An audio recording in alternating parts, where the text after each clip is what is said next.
بسم اللہ الرحمن الرحیم۔ اے پیغمبر، جو لوگ آج کفر کی راہ میں بڑی دوڑ دھوپ کر رہے ہیں ان کی سرگرمیاں تمہیں آزردہ نہ کریں، یہ اللہ کا کچھ بھی نہ بگاڑ سکیں گے۔ اللہ کا ارادہ یہ ہے کہ ان کے لیے آخرت میں کوئی حصہ نہ رکھے اور بالآخر ان کو سخت سزا ملنے والی ہے۔ جو لوگ ایمان کو چھوڑ کر کفر کے خریدار بنے ہیں وہ یقیناً اللہ کا کوئی نقصان نہیں کر رہے ہیں، ان کے لیے دردناک عذاب تیار ہے۔ یہ ڈھیل جو ہم انہیں دیے جاتے ہیں اس کو یہ کافر اپنے حق میں بہتری نہ سمجھیں، ہم تو انہیں اس لیے ڈھیل دے رہے ہیں کہ یہ خوب بار گناہ سمیٹ لیں، پھر ان کے لیے سخت ذلیل کرنے والی سزا ہے۔ اللہ مومنوں کو اس حالت میں ہرگز نہ رہنے دے گا جس میں تم اس وقت پائے جاتے ہو، وہ پاک لوگوں کو ناپاک لوگوں سے الگ کر کے رہے گا، مگر اللہ کا یہ طریقہ نہیں ہے کہ تم کو غیب پر مطلع کرتے۔ غیب کی باتیں بتانے کے لیے تو وہ اپنے رسولوں میں سے جس کو چاہتا ہے منتخب کر لیتا ہے، لہذا امور غیب کے بارے میں اللہ اور اس کے رسول پر ایمان رکھو۔ اگر تم ایمان اور خدا ترسی کی روش پر چلو گے تو تم کو بڑا اجر ملے گا۔ جن لوگوں کو اللہ نے اپنے فضل سے نوازا ہے اور پھر وہ بخل سے کام لیتے ہیں، وہ اس خیال میں نہ رہیں کہ یہ بخیلی ان کے لیے اچھی ہے، نہیں، یہ ان کے حق میں نہایت بری ہے۔ جو کچھ وہ اپنی کنجوسی سے جمع کر رہے ہیں وہی قیامت کے روز ان کے گلے کا طوق بن جائے گا۔ زمین اور آسمانوں کی میراث اللہ ہی کے لیے ہے اور تم جو کچھ کرتے ہو اللہ اس سے باخبر ہے۔ اللہ نے ان لوگوں کا قول سنا جو کہتے ہیں کہ اللہ فقیر ہے اور ہم غنی ہیں، ان کی یہ باتیں بھی ہم لکھ لیں گے، اور اس سے پہلے جو وہ پیغمبروں کو ناحق قتل کرتے رہے ہیں وہ بھی ان کے نامہ اعمال میں ثبت ہے۔ جب فیصلے کا وقت آئے گا اس وقت ہم ان سے کہیں گے کہ لو اب عذاب جہنم کا مزہ چکھو، یہ تمہارے اپنے ہاتھوں کی کمائی ہے، اللہ اپنے بندوں کے لیے ظالم نہیں ہے۔ جو لوگ کہتے ہیں اللہ نے ہم کو ہدایت کر دی ہے کہ ہم کسی کو رسول تسلیم نہ کریں جب تک وہ ہمارے سامنے ایسی قربانی نہ کرے جسے غیب سے آ کر آگ کھا لے، ان سے کہو تمہارے پاس مجھ سے پہلے بہت سے رسول آ چکے ہیں جو بہت سی روشن نشانیاں لائے تھے اور وہ نشانی بھی لائے تھے جس کا تم ذکر کرتے ہو۔ پھر اگر ایمان لانے کے لیے یہ شرط پیش کرنے میں تم سچے ہو تو ان رسولوں کو تم نے کیوں قتل کیا؟ اب اے محمد اگر یہ لوگ تمہیں جھٹلاتے ہیں تو بہت سے رسول تم سے پہلے جھٹلائے جا چکے ہیں جو کھلی کھلی نشانیاں اور صحیفے اور روشنی بخشنے والی کتابیں لائے تھے۔ آخر کار ہر شخص کو مرنا ہے اور تم سب اپنے اپنے پورے اجر قیامت کے روز پانے والے ہو۔ کامیاب دراصل وہ ہے جو وہاں آتش دوزخ سے بچ جائے اور جنت میں داخل کر دیا جائے، رہی یہ دنیا تو یہ محض ایک ظاہر فریب چیز ہے۔ مسلمانوں، تمہیں مال اور جان دونوں کی آزمائشیں پیش آ کر رہیں گی اور تم اہل کتاب اور مشرکین سے بہت سی تکلیف دہ باتیں سنو گے۔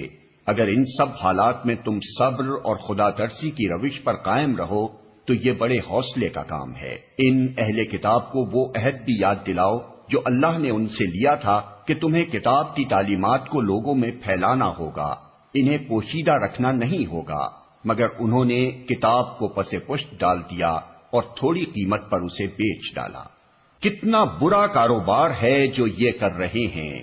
تم ان لوگوں کو عذاب سے محفوظ نہ سمجھو جو اپنے کرتوتوں پر خوش ہیں اور چاہتے ہیں کہ ایسے کاموں کی تعریف انہیں حاصل ہو جو فی الواقع انہوں نے نہیں کیے ہیں۔ حقیقت میں ان کے لیے دردناک سزا تیار ہے۔ زمین اور آسمان کا مالک اللہ ہے اور اس کی قدرت سب پر حاوی ہے۔ زمین اور آسمانوں کی پیدائش میں اور رات اور دن کے باری باری سے آنے میں ان ہوش مند لوگوں کے لیے بہت نشانیاں ہیں جو اٹھتے بیٹھتے اور لیٹتے ہر حال میں خدا کو یاد کرتے ہیں اور آسمان و زمین کی ساخت میں غور و فکر کرتے ہیں۔ وہ بے اختیار بول اٹھتے ہیں، پروردگار یہ سب کچھ تو نے فضول اور بے مقصد نہیں بنایا ہے، تو پاک ہے اس سے کہ عبث کام کرے۔ بس اے رب ہمیں دوزخ کے عذاب سے بچا لے، تو نے جسے دوزخ میں ڈالا اسے در حقیقت بڑی ذلت اور رسوائی میں ڈال دیا۔ اور پھر ایسے ظالموں کا کوئی مددگار نہ ہوگا۔ مالک، ہم نے ایک پکارنے والے کو سنا جو ایمان کی طرف بلاتا تھا اور کہتا تھا کہ اپنے رب کو مانو۔ ہم نے اس کی دعوت قبول کر لی۔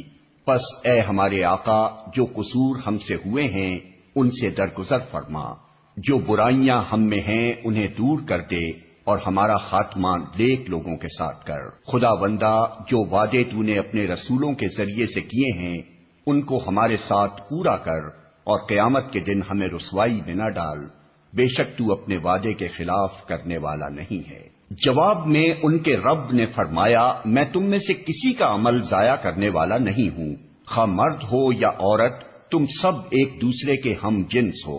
لہذا جن لوگوں نے میری خاطر اپنے وطن چھوڑے اور جو میری راہ میں اپنے گھروں سے نکالے گئے اور ستائے گئے اور میرے لیے لڑے اور مارے گئے، ان کے سب قصور میں معاف کر دوں گا، اور انہیں ایسے باغوں میں داخل کروں گا جن کے نیچے نہریں بہتی ہوں گی۔ یہ ان کی جزا ہے اللہ کے ہاں، اور بہترین جزا اللہ ہی کے پاس ہے۔ اے نبی، دنیا کے ملکوں میں خدا کے نافرمان لوگوں کی چلت پھرت تمہیں کسی دھوکے میں نہ ڈالے۔ یہ محض چند روزہ زندگی کا تھوڑا سا لطف ہے، پھر یہ سب جہنم میں جائیں گے جو بدترین جائے قرار ہے۔ برعکس اس کے جو لوگ اپنے رب سے ڈرتے ہوئے زندگی بسر کرتے ہیں ان کے لیے ایسے باغ ہیں جن کے نیچے نہریں بہتی ہیں، ان باغوں میں وہ ہمیشہ رہیں گے۔ اللہ کی طرف سے یہ سامان ضیافت ہے ان کے لیے، اور جو کچھ اللہ کے پاس ہے نیک لوگوں کے لیے وہی سب سے بہتر ہے۔ اہل کتاب میں بھی کچھ لوگ ایسے ہیں جو اللہ کو مانتے ہیں، اس کتاب پر ایمان لاتے ہیں جو تمہاری طرف بھیجی گئی ہے، اور اس کتاب پر بھی ایمان رکھتے ہیں جو اس سے پہلے خود ان کی طرف بھیجی گئی تھی۔ اللہ کے آگے جھکے ہوئے ہیں اور اللہ کی آیات کو تھوڑی سی قیمت پر بیچ نہیں دیتے۔ ان کا اجر ان کے رب کے پاس ہے، اور اللہ حساب چکانے میں دیر نہیں لگاتا۔ اے لوگو جو ایمان لائے ہو، صبر سے کام لو، باطل پرستوں کے مقابلے میں پامردی دکھاؤ، حق کی خدمت کے لیے کمر بستہ رہو، اور اللہ سے ڈرتے رہو، امید ہے کہ فلاح پاؤ گے۔